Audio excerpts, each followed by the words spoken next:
Nous allons parler dans cette vidéo d'un aspect très important dans Vue.js. C'est l'aspect de communication entre les différents composants. Donc depuis le début des vidéos concernant Vue.js avec Symfony, nous avons vu que l'utilisation d'un composant se fait d'une façon indépendante. C'est-à-dire qu'on a toujours parlé d'indépendance du composant par rapport aux autres. Sauf que généralement, ce n'est pas toujours le cas. Un composant, il peut vivre tout seul. Ça, c'est clair et c'est évident. Et il faut toujours faire en sorte qu'un composant soit indépendant. Sauf qu'en même temps, il peut interagir avec d'autres composants. Donc, ce qu'on va essayer de voir dans cette partie-là, c'est comment faire en sorte pour faire communiquer les différents composants. Donc, dans cette petite vidéo, nous allons essayer d'entamer la première partie, c'est-à-dire de créer un composant parent, ensuite de créer un composant fils et de voir le problème d'interaction entre les propriétés du composant parent avec le composant fils. Et on verra dans les vidéos suivantes comment gérer cette problématique-là. Donc, la première chose que nous allons faire, c'est d'aller créer un composant qu'on va appeler pair, tout simplement, et qui va contenir l'ensemble des composants fils. Donc, on va aller au niveau de notre... pardon une seconde. On va aller au niveau de nos assets et dans la partie JS, aller créer un nouveau composant. Donc, asset, JS, et avec cet ensemble de composants, nous allons créer un nouveau composant que je vais appeler pair, tout simplement, pour dire que c'est le composant pair. Et je vais l'appeler pair.view. Voilà. Et donc, si on veut voir ce qu'on peut faire avec ce composant-là, c'est un composant comme les autres. Il va avoir une template, plutôt un template, et il va avoir une partie pour le script, là où on va introduire notre code JavaScript, et une partie pour le style, et qui va nous permettre en fait de styler notre composant.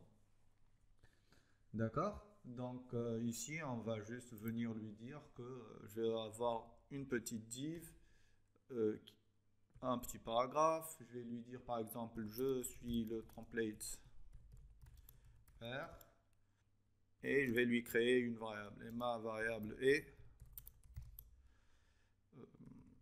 on va l'appeler pairvar. D'accord? Ensuite,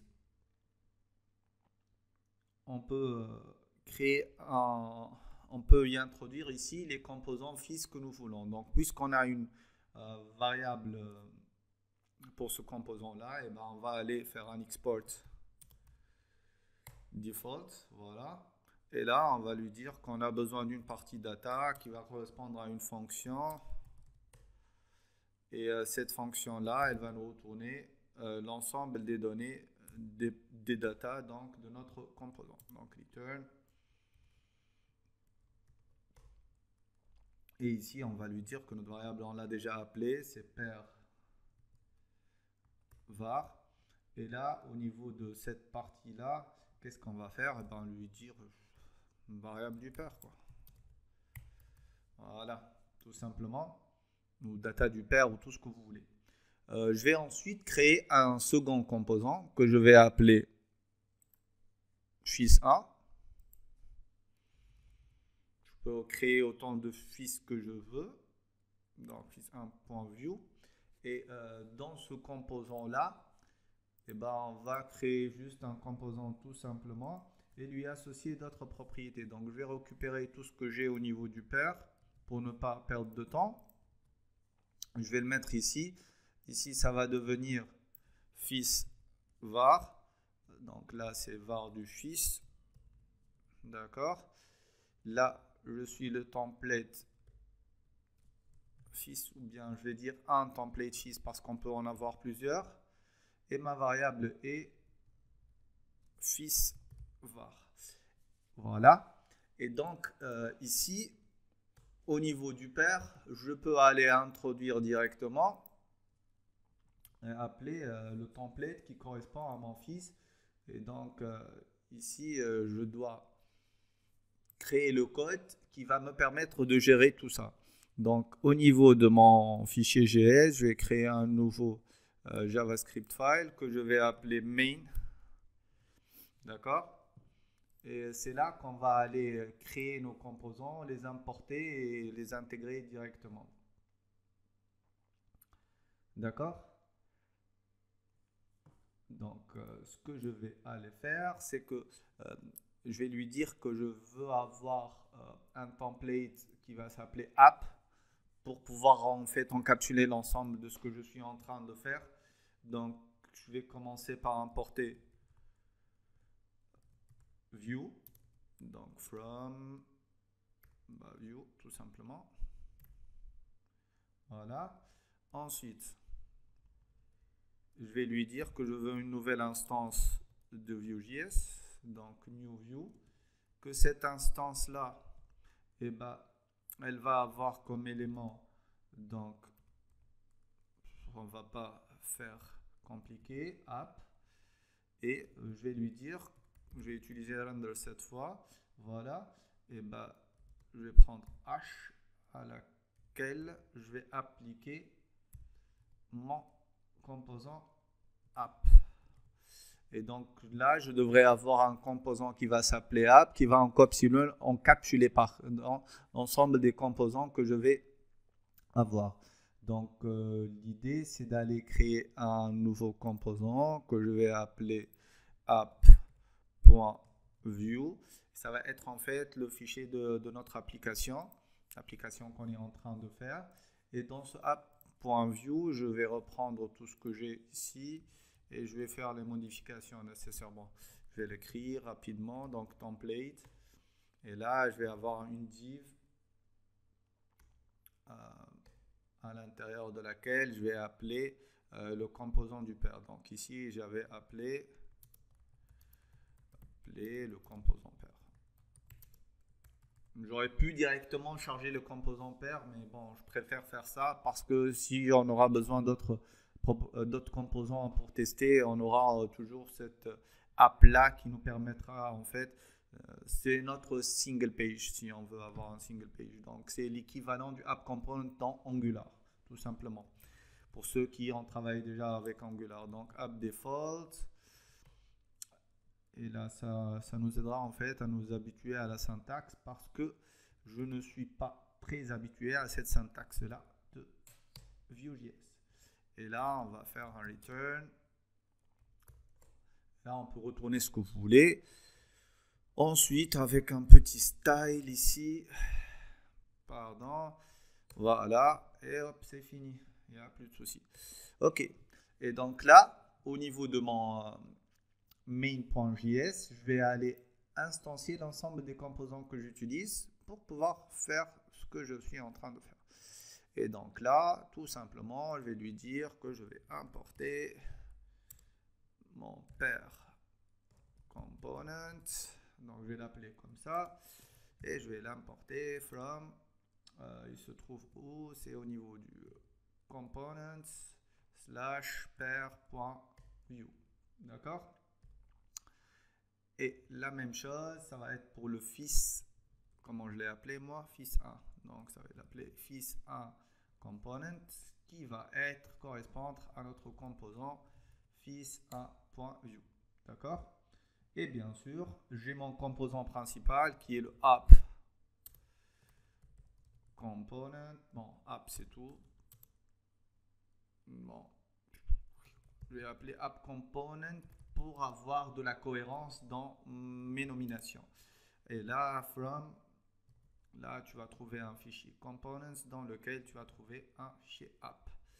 Et là, je veux que tu me charges le app component. Voilà. Et maintenant, je vais faire quoi? Eh ben, je vais aller créer ma vue. Donc, ça va devenir du Symfony. Donc, je vais aller dans mon fichier source, dans mon dossier app, dans mon default controller, et je vais lui dire, je voudrais avoir public function app relation, je vais l'appeler relation action, et ben, qui va aller m'afficher $10 flèche render, et là tu vas me rendre la vue default. Au lieu d'avoir ça, je vais créer une nouvelle vue au niveau. Bon, logiquement, vous allez rien créer ici. Vous allez créer au niveau de votre bundle principal. Mais là, c'est juste pour tester. Bon, je vais faire ça parce que c'est pas très... Ok, tu vas me copier un dossier ressources ici. Voilà, voilà. Et là, au niveau de mon dossier ressources, de mon dossier view, je vais avoir un dossier que je vais appeler components interaction. Et là, je vais lui ajouter un fichier que je vais appeler app.html.twig. Voilà, voilà. Oui. Et là, au niveau de ce fichier-là, bah, je vais tout simplement créer le squelette d'une page HTML et je vais aller appeler mon div qui va contenir donc mon composant que je vais appeler app. Donc réellement, qu'est-ce qui va se passer? Et bien tout simplement, lorsque je vais charger, je vais bien sûr insérer le script qui va être généré ici. Donc pour faire ça, qu'est-ce qu'on doit faire? Et bien, tout simplement, on va aller au niveau de votre webpack-config.js et on va lui dire, tu vas nous ajouter une entrée. Je vais l'appeler ce qu'on veut appeler cette configuration-là. Je vais l'appeler main par exemple, parce que j'ai déjà mon app. D'accord? Et ça va correspondre à notre page main.js. D'accord? Et donc là, automatiquement, qu'est-ce qu'il va me générer? Il va me générer un fichier main.css et main.js au niveau de votre dossier web sous le build. Alors, il faudrait bien sûr que j'aille lui dire yarn. Attends, j'ai été oublié. Donc c'est yarn encore. Pourquoi ça coince? Donc encore dev et --watch pour qu'il aille à chaque fois recompiler s'il y a des problèmes. Donc là, il va créer les fichiers. Il a créé 9 fichiers. Donc logiquement, au niveau de notre fichier build, on devrait avoir le main.css et le main.js qu'on va aller ajouter ici. Donc une seconde. Voilà, voilà. Donc ici, je vais linker mon build slash main.css. Et là, je vais faire de même pour mon script. Donc, qu'est-ce que je fais? C'est build main.js. Voilà. Et donc là, il va charger notre composant à ce niveau-là. Il nous reste à créer la route et à vérifier tout ça. Et donc, je vais lui dire que tu vas avoir une route qui va s'appeler slash main, je vais lui dire. Voilà, je vais lui donner un name. Et là, je vais aller lancer mon serveur. Donc php bin slash console server run. Juste, je vais vérifier que mon main.js va exécuter ça, le app component. Le app component, je lui ai pas donné encore le pair, donc c'est logique que ça marche pas. Donc ici, je vais lui dire que tu vas ajouter notre pair component. Voilà. Est-ce que j'ai bien appelé? Donc, où est mon main.js? c'est pair component, voilà. Donc, pour être sûr de ne pas me tromper. Donc, toi, tu vas sortir. Et là, au niveau du app.view, je vais appeler mon pair component. Voilà. Ah, en fait, pour l'appeler, c'est pair component. Voilà. Et donc là, est-ce qu'il m'a lancé mon serveur? Oui. Et là, c'est /main. Et on devrait avoir l'affichage qui va contenir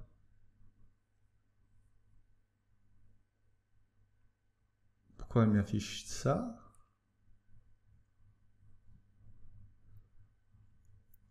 Est-ce que j'ai appelé, est-ce que j'ai déjà une route qui s'appelle main component? Donc on va aller ici, donc /main /base, hein?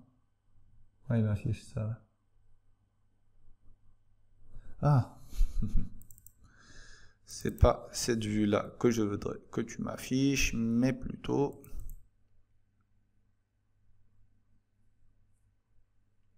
celle qui se trouve au niveau de mon composant. Donc app.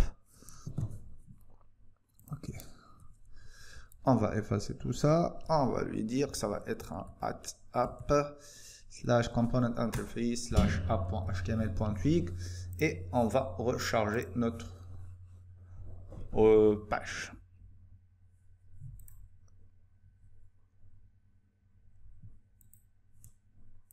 On va aller inspecter, on aura peut-être des erreurs, c'est le cas. Et donc, c'est quoi son problème? Unknown custom element pair component. Did you register the component correctly for a recursive component? Ah oui, j'ai oublié d'enregistrer mes composants. D'accord. Et donc, au niveau de mon main.js, eh ben, je n'ai ni ajouté les composants au niveau de mon instance vue, ni globalement. Donc, je vais aller lui dire view.component. Je vais l'appeler pair component pour avoir la même règle d'écriture. Donc, c'est notre pair component. Voilà. Point virgule. Et on va faire de même. Voilà. Ça va être le fils 1 component et ça va être notre fils. Voilà, fils 1 component, c'est bon. Logiquement, ça devrait marcher puisque je l'ai enregistré d'une façon globale. Donc, on va voir ce que ça donne.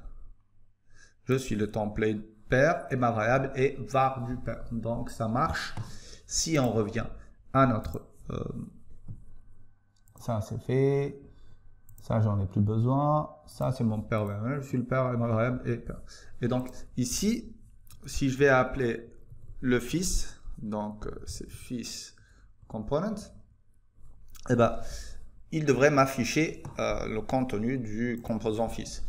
L'idée est comment je peux transférer l'information du composant pair vers le composant fils. D'accord? Donc, comment je peux transférer? Si par exemple, imaginez le use case où vous avez une liste de tâches à afficher et que le composant pair, ça va être le composant qui va englober l'affichage de votre liste et que vous avez un composant pour chaque liste. Et donc là, vous allez faire une boucle sur l'ensemble des listes qui se trouvent au niveau du composant pair. Et donc, si vous n'arrivez pas à transmettre les informations du composant pair vers le composant fils, eh ben, ça va créer un problème. Donc, essayons d'y accéder directement. Essayons d'aller ici, au niveau du composant fils, on va créer une variable qui devrait récupérer les informations. Donc, je vais l'appeler outside, variable extérieure. Et je vais ici venir lui dire, bah, tu vas m'afficher, tu vas faire un petit hr et m'afficher la variable extérieure. Bon, pourquoi je l'ai appelé comme ça? Déjà, le nom, il n'est pas bon. Voilà.